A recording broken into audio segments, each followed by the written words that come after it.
Olá, eu sou a professora Elaine Moraes e esta é a disciplina Morfologia da Língua Portuguesa. No módulo 3, Processos Morfológicos em Português, nós daremos início à segunda unidade, intitulada Outros Processos de Formação de Palavras. Então, para resgatar, na aula anterior, nós falamos dos dois macroprocessos que são responsáveis pela formação das palavras da língua portuguesa. Então, nós vimos a derivação com seus subtipos e vimos o processo de composição com seus subtipos. A gente já começa pelo terceiro processo, então, que existe de formação de palavras, que é chamado de abreviação ou braquicemia. O nome braquicemia é um pouco menos usado. Eu deixei aqui como primeiro exemplo palavras que são muito comuns, como eletro, moto ou barra com letra maiúscula. Vamos pensar com o Henriques em um texto de 2014, em uma citação da página 158, como se dá essa abreviação ou braquicemia. Ela envolve a redução de um vocábulo que é geralmente longo por comodidade expressiva ou comunicativa. Vou parar um pouquinho aqui para a gente refletir. Se envolve essa comodidade expressiva, nós já estamos falando, então, de casos que, além do cotidiano, das falas populares, dos diálogos mais informais, também decorrem determinados gêneros discursivos. Quando se trata do universo publicitário, quando se trata do universo artístico, seja nas modalidades orais, na modalidade oral, escrita, multimodal, mas são processos que vão dar dinamismo às formas de interação entre pessoas. Sobretudo, um dinamismo que advém de uma conversa mais pontual. O que a gente já tem vivenciado também em tempos de redes sociais, né? Nesse universo tão heterogêneo do digital. Bom, continuando então a citação, o processo é muito popular, o que explica sua presença como gíria ou como recurso de linguagem publicitária, literária e jornalística. Em consequência disso, pode, na abreviação, ocorrer alguma acomodação ou adaptação fonética. Uma coisa importante que a citação de Henriques nos traz é a relação com a gíria, porque durante muito tempo, sobretudo na educação básica, houve um movimento de redução, de mascaramento ou de proibição do uso, né, das braquicemias, em função desse caráter, né, dessa aproximação com o universo da gíria. E o que é importante, né, nas disciplinas de sociolinguística, nas disciplinas introdutórias de linguística, você deve ter estudado a importância das variações linguísticas, da adequação vocabular.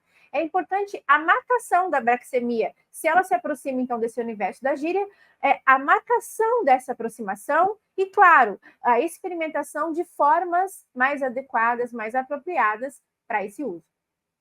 Bom, continuando a reflexão do autor, usa-se como sinônimo de abreviação o termo também truncação, pois esse processo se caracteriza pelo corte de uma ou mais partes da chamada sequência lexical, restando às vezes o interior da palavra, como acontece em nível, para falar de aniversário, ou apenas uma de suas sílabas, como acontece numa gíria muito comum quando se fala em sul, para fazer referência a sucesso. Aqui é importante pensar que quando a gente fala da truncação, quando a gente vai chamar a braquicemia de truncação, a simples mudança na forma de designar já vai nos remeter um pouquinho mais para esse olhar morfológico em função do que acontece na sequência lexical. Vamos lembrar aqui das disciplinas de linguística, quando a gente pensava que o signo era uma unidade dotada de significado e significante, olhar para o significante, olhar para essa sequência lexical é o que nos leva a chamar a abreviação, né, de truncação nesses casos. Bom, além disso, também é possível falar em truncação ou abreviação por elipse. Aliás, movimentar a elipse nos remete ao que eu venho falando aqui na disciplina desde o início.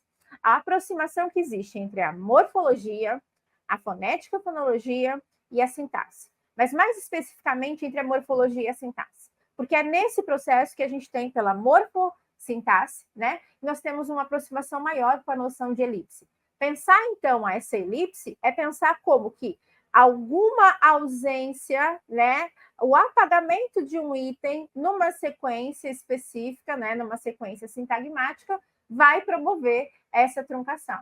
Então, voltando para a citação de Henriques, por elipse, quando a totalidade de um item lexical composto ou de uma expressão sintagmática composta é representada por apenas um de seus componentes. É o que acontece quando se fala em cachorro. Há lugares do Brasil em que essa expressão cachorro diz respeito ao cachorro quente, ao tradicional lanche, ou quando se usa barra com letra maiúscula, foi um dos exemplos que eu utilizei bem no início, em referência à Barra da Tijuca, no Rio de Janeiro. Essa citação é da página 159.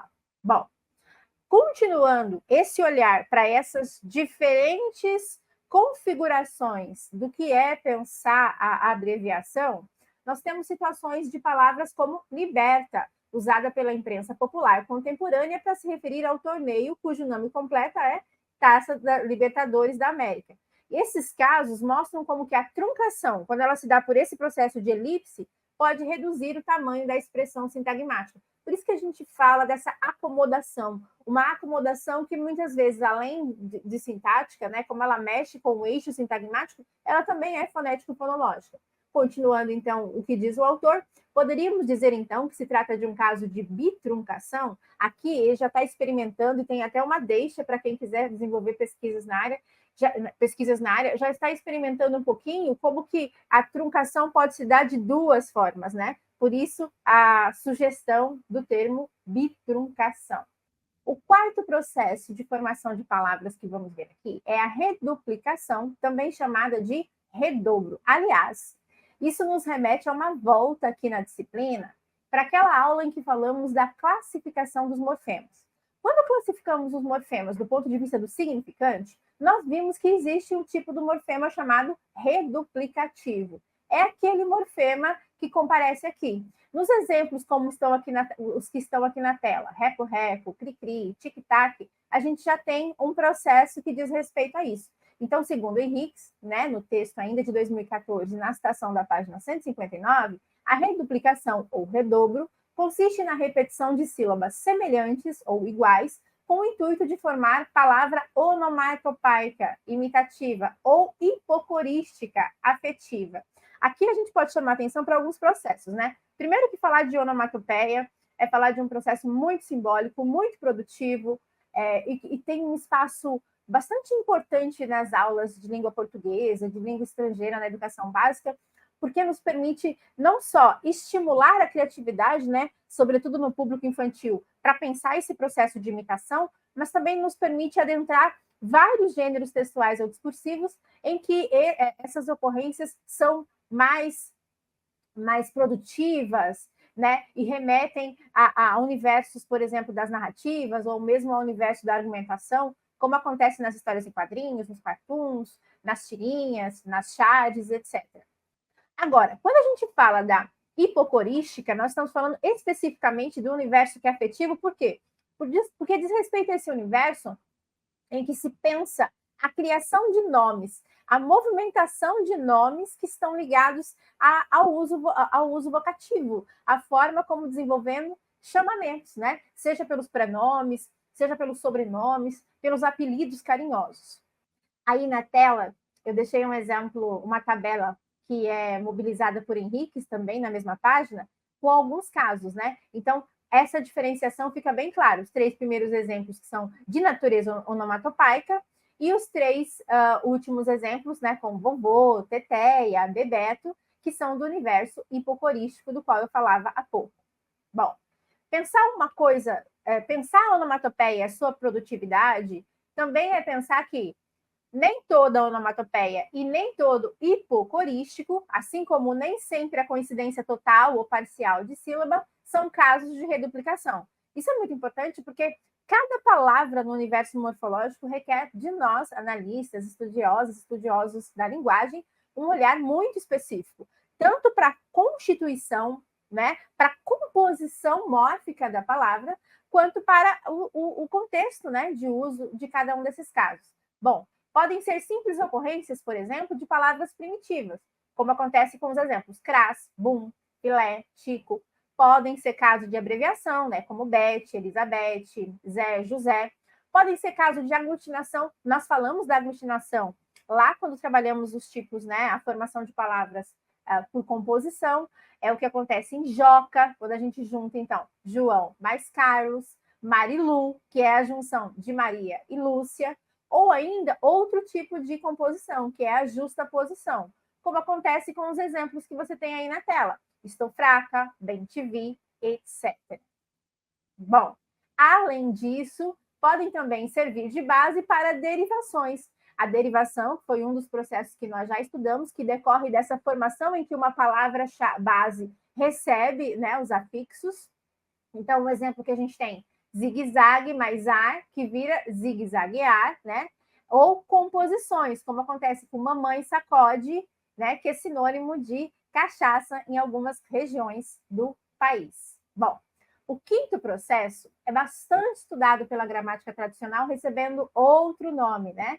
Que é o pseudoprocesso. Aí tem até uma fórmula para você pensar. Então, nós temos uma determinada palavra que pertence a uma determinada classe gramatical. No último módulo dessa disciplina, nós vamos desconstruir um pouco o agrupamento das palavras em classes, né? Pela NGB, e a forma como esse agrupamento nos dá diretrizes para desenvolver a chamada prática da análise linguística. Bom, voltando aqui à nossa fórmula, nós temos, então, a palavra 1, que pertence à classe A, e vai se transformar em palavra 1 ainda, mas pertencendo a uma classe B. Ouvindo como o próprio autor fala disso, nós temos aqui: costuma-se incluir entre os processos de formação de palavras a conversão ou derivação imprópria, fenômeno de estilística morfossintática que se fundamenta no emprego de um vocábulo fora da sua classe natural, o que em absoluto não forma vocábulo e, portanto, a rigor, não se insere neste assunto. Aqui é importante a gente prestar atenção que a derivação imprópria, como tem sido mobilizada, se ela consiste, por que a gente tem esse nome, né, pseudoprocesso? Se ela consiste na mesma palavra, na mesma estrutura sintagmática, na mesma composição mórfica, como é que nós podemos olhar para isso e chamar isso, né, de um processo de formação de palavras? Na verdade, o que acontece é a mudança de significado e de emprego, né, para esta palavra. Então, continuando essa reflexão, as frases abaixo exemplificam a ocorrência de conversão, ou seja, casos em que uma palavra foi utilizada com um valor gramatical diferente daquele que lhe é intrínseco. Então, se a gente observar o caso aqui, triste palavra é um não. Triste palavra é um não. Olhando para este exemplo, para este enunciado, a gente pode observar que a palavra não, classicamente, né, na nossa língua, é considerada um advérbio de negação. E como advérbio de negação, como veremos no último módulo, ela tem algumas possibilidades, né, de encadeamentos sintagmáticos. Então, o advérbio ele pode, por exemplo, caracterizar um verbo, caracterizar um outro advérbio, caracterizar um adjetivo, mas a gente vai ver que ele pode caracterizar outras classes de palavras. E aqui, especificamente nessa posição, se nós olharmos, ele vem após o artigo indefinido ocupando, então, desenvolvendo uma função, né, de substantivo. Então, advérbio não como substantivo. Embaixo nós temos um outro exemplo. Os ricos deram uma festa monstro. Vamos pensar sobre isso, né? A palavra monstro, ela poderia ser usada em inúmeros outros contextos com a função substantiva, né? Como um nome substantivo. E aqui, como ela vem posterior à palavra festa, ao outro substantivo, ela acaba adquirindo uma função adjetiva. Tanto é que, nesses casos, é muito importante a gente pensar sobre isso, né? Quando a gente vai pensar sintaticamente sobre esses casos, vou voltar no exemplo anterior, quando eu falo triste palavra é um não, se eu for classificar, né, esse predicado nominal, eu teria o verbo ser como um verbo de ligação e, na sequência, um predicativo do sujeito, que é uma função normalmente ocupada ou por um adjetivo ou por um conjunto de palavras de natureza adjetiva. Se a gente olhar agora para o outro exemplo, os ricos deram uma festa monstro. O que a gente tem, né? Nesse sintagma nominal, uma festa monstro, nós temos o núcleo festa e tanto o artigo uma, né, classificando morfologicamente, quanto, entre aspas, né, o que era substantivo e aqui é adjetivo monstro, estão na posição de adjuntos adnominais. São essas palavras que andam junto do nome e caracterizam o nome em um determinado sintagma. Veja, o adjetivo ricos como substantivo, o substantivo monstro como adjetivo, para usar o exemplo que foi deixado por Henriques na página 160. Bom, evoluindo um pouquinho sobre os tipos formativos, nós temos as siglas ou os acrônimos. Também tem muitos processos, muitos materiais que vão falar em siglamização. Aqui eu deixei alguns exemplos clássicos, né? PT, ISS, o FMS, que é a nossa universidade, ou mesmo a sigla eufemística FDP, né? Que é um jeito mais suave de usar uma expressão inadequada. Pensando, então, o que é essa sigla ou esse acrônimo, né? Como vocábulo formal acrossêmico ou acronímico, a sigla é a forma primitiva para outras formações, como em deputados anti-PMDBistas, né, que acontece pela prefixação, ou comunidade UERJiana, é até ruim de falar, que vem da Universidade Estadual do Rio de Janeiro, UERJ, né, que decorre da sufixação, ou a própria aliança PT-PDT, que decorre da justaposição. Em tese, todas as siglas podem dar origem a itens lexicais ortograficamente convencionais. Por exemplo, a existência das grafias, né, como TV ou cassete, LP, poderia nos levar a crer que um dia também tivéssemos as grafias CD e DVD. Entretanto, podemos achar pouco provável que, por ter a sigla UERJ originada da derivação uerjiano, deveríamos ter, a partir da sigla UFRJ, que é a Universidade Federal do Rio de Janeiro, a derivação UFRJiana. Vamos pensar aqui, a citação de Henriques, nesse caso, da página 167, está brincando um pouco com a forma com que a sigla pode dar origem a novas criações. Só que algumas criações são mais comuns e elas vêm sempre por essa acomodação fonético-fonológica. Outras são um pouco improváveis, justamente porque você percebe que na hora de fazer a pronúncia, a gente esbarra um pouquinho no processo. Por quê? Porque a criação de determinada forma não tem a comodidade lexical, estilística, fonético-fonológica propícia para que ela figure nas falas cotidianas. Bom, o sétimo tipo aqui é a abreviatura, lembrando que é um processo diferente da abreviação que nós vimos antes. Então, diferente da sigla, não se constitui rigorosamente como vocábulo formal, pois é marcada pela presença de um ponto caracterizador da redução do vocábulo ao qual reporta. Quando se escreve prof, lê-se professor. E quando um aluno chama carinhosamente ou pejorativamente, na verdade, ele não fez uso de uma abreviatura, e sim de uma abreviação, que deve ser grafada prof ou prof. Henriques, 2014, página 167. Vamos pensar sobre isso um pouquinho, né? Então, a abreviatura, ela é marcada pela presença desse ponto, mas o que é importante? Quando a gente tem a abreviatura, normalmente nós fazemos a leitura por inteiro. Então, a gente não faz a redução sintagmática. Quando a gente faz a redução sintagmática, aí sim a gente está na abreviação que nós vimos antes. Então, essa é uma diferença muito importante. Outra coisa importante é a gente observar que, nesses usos, eu posso ter um uso mais afetivo, né? Seja um afetivo do ponto de vista carinhoso, seja do ponto de vista pejorativo. E o último tipo é o neologismo. O neologismo merece aqui uma leitura à parte, né? Henriques faz uma bela exploração desses subtipos, eu acho que vale a pena, sobretudo porque no rol da nossa disciplina há atividades, né, que são voltadas para a reflexão em torno do neologismo. Aqui, como exemplo, deixei dois casos, que é o patrocínio e o shampoo, né, com X, e eles já nos remetem a pensar um pouquinho nos subtipos de neologismos, né?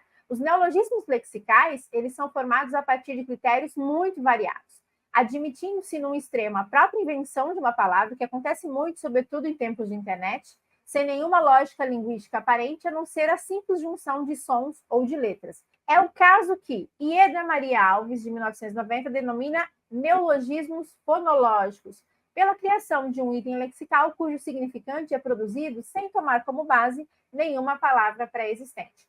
Pensar o neologismo lexical é pensar realmente nesse caráter produtivo da língua, é voltar um pouquinho naquele milagre da língua do qual falava Martinet, que nós estudamos na primeira unidade da disciplina, e pensar em como o falante tem essa possibilidade de brincar com as possibilidades, essa possibilidade de brincar com as unidades existentes, ou de pensar, do ponto de vista do universo criativo, em novas unidades. Bom, os lexicais, eles têm lá seus subtipos, né? Vernáculos, por empréstimos e estrangeirismos, pensando se a gente está falando de uma base nova ou se a gente está falando do aproveitamento de uma estrutura de outro idioma, ou de como se dá esse aproveitamento dessa estrutura com ou sem alteração fonético-fonológica. Nós temos, além do neologismo lexical, o que são chamados neologismos semânticos. E aí, quando a gente pensa em semântico, você já vai observar que durante aqui no rol das disciplinas dos cursos de letras, sejam eles de licenciatura ou de bacharelado, a semântica como vertente linguística ela é muito forte, porque vai nos levar para esse campo dos significados. Então, falar de neologismo semântico é falar de incorporar significados novos a vocábulos já existentes. o que nos lembra um pouquinho lá aquele processo, né, de aproveitamento de palavra, de derivação imprópria e assim por diante. Incorporar significados novos a vocábulos já existentes é o que caracteriza a criação de neologismos semânticos, acepções também não dicionarizadas ou recém-dicionarizadas. Lembrando um pouquinho, quando a gente fala de acepções, aqui é um exercício muito importante da educação básica, que é levar para a turma ou levar dicionários físicos, ou levar para um laboratório e pensar, né, nos dicionários online que já existem. Quando a gente pega um verbete, que é esse conjunto, né, de informações gramaticais e de significados possíveis a uma entrada, portanto, a uma determinada palavra, a gente olha para um verbete, muitas vezes o verbete ele possui várias acepções. E essas acepções podem estar, inclusive, enumeradas, a depender do dicionário. Então, a acepção é cada um desses significados possíveis que são dicionarizados. Aqui, quando a gente pensa no neologismo semântico, a gente pode pensar tanto na criação de novos sentidos, né, quando a gente observa, então, um item que não é dicionalizado ainda, ou um item que recém foi acrescido aos dicionários, a esse léxico formal de uma língua. Continuando, então, essa reflexão, no registro coloquial, essa incorporação pode se dar de modo muito amplo, tornando a delimitação formal quase inviável. Esses casos recebem a denominação de palavras ônibus. É o que acontece com exemplos como troço, parada ou negócio, que são muito comuns, né? Sobretudo em algumas gírias ou em alguns vocabulários regionais. Outro ponto a examinar são os limites de identificação desses valores semânticos novos como neológicos. Então, até que ponto olhar um sentido novo implica em um caso de neologia? Esse é outro aspecto que dentro dessa aula poderia dar origem a pesquisas. Para quem é aí da graduação e tem interesse em fazer iniciação científica do ponto de vista morfológico, fica aí uma deixa, né? O que pode esbarrar com os limites de reconhecimento de valores metafóricos também novos. Essa citação é da página 175. Só para deixar marcado, então, para não deixar passar, né? Eu quero que você observe nas leituras de Henrique, dentro da disciplina, esses subtipos quando se trata dos epônimos, porque essa leitura vai te levar para um universo que entrecruza as questões que são culturais e as questões que são históricas. Por isso que existem tantos subtipos, né? Epônimos permanentes, restritos, efêmeros, anônimo propriamente ditos, e os chamados ambíguos, que já vão mexer com outro processo semântico muito importante, que é a noção de ambiguidade. Bom, nesta aula, para além, então, da composição e da derivação, estudamos outros processos de formação de palavras. A abreviação, também chamada de braxemia, a truncação, né?